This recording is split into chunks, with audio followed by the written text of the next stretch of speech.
정말 죄송하다는 말씀조차 드리기도 죄송한 상황이다. 더불어민주당은 14일 박원순 전 서울시장과 오거돈 전 부산시장의 성추문에 이어 부산시의원 성추행 논란이 벌어지자 성인지 감수성 교육을 강화하겠다며 고개를 숙였습니다. 민주당은 그간 친여성, 성평등 등을 강조해왔습니다. 문재인 대통령은 지난 2017년 대선 때 페미니스트 대통령이 되겠다고 약속한 바도 있습니다.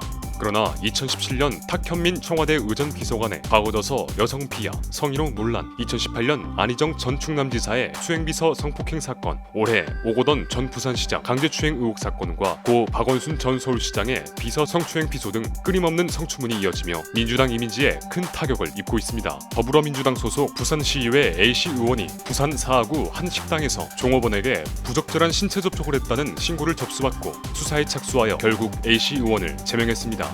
의혹과 관련해 민주당과 A씨 의원은 애초 극구 부인했지만 피의자 측에서 당시 상황이 담긴 CCTV 영상을 공개하자 입장이 바뀌는 태도를 보여 국민들에게 더욱 실망감을 주기도 했습니다. 연이은 성추문 의혹에 더불어민주당 남민순 최고위원은 14일 최고위원회의에서 민주당이 환골탈퇴하지 않으면 떠나간 민심은 돌아오지 않는다며 대책을 강구했습니다. 이어 당헌, 당규의 당 소속 선출직 공직자에 대한 성평등 교육 의무화 내용을 담고 당 워크숍에서 전체 의원 대상 성인지 감수성 교육을 진행하기로 했다고 밝혔습니다. 이해찬 대표도 성인지 감수성에 관한 교육도 당연히 해야 하지만 실제로 당의 문화와 기강을 바로잡는 것이 중요하다며 사태의 심각성을 일깨워야 한다고 강조했습니다. 그러나 지난 4월 오거돈 전 부산시장 성추문 이후 민주당은 남인순 최고위원을 위원장으로 하는 젠더폭력 근절대책 TF를 출범시켰지만 그 뒤에도 여당 인사들의 성추문은 끊이지 않고 있는 것이 현실입니다.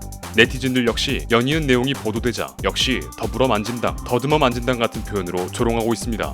한편 13일 리얼미터가 TBS 의뢰로 지난 10에서 12일 전국 성인 1,507명을 대상으로 실시한 여론조사 결과 민주당 지지율은 33.4%, 통합당은 36.5%로 조사됐습니다.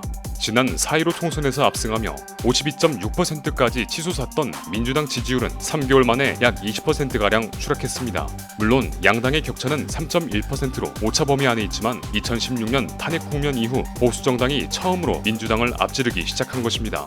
모든 부분에서 지지율이 하락했지만 특히 주목할 점은 연령별로 20대, 성별로 여성, 지역별로 호남의 지지율마저 하락한 사실입니다. 젠더 친화적 이미지를 좋아했던 20대와 여성마저 다수의 성추문 사건과 미흡한 대처로 결국 여당에 등을 돌렸습니다. 부동산 정책의 실패, 집중호우 피해에 대한 미흡한 대응, 거대 여당의 독단적 모습, 모든 면에서 실패하고 있는 그들이 도덕적으로도 실망스러운 모습만 보여주고 있습니다.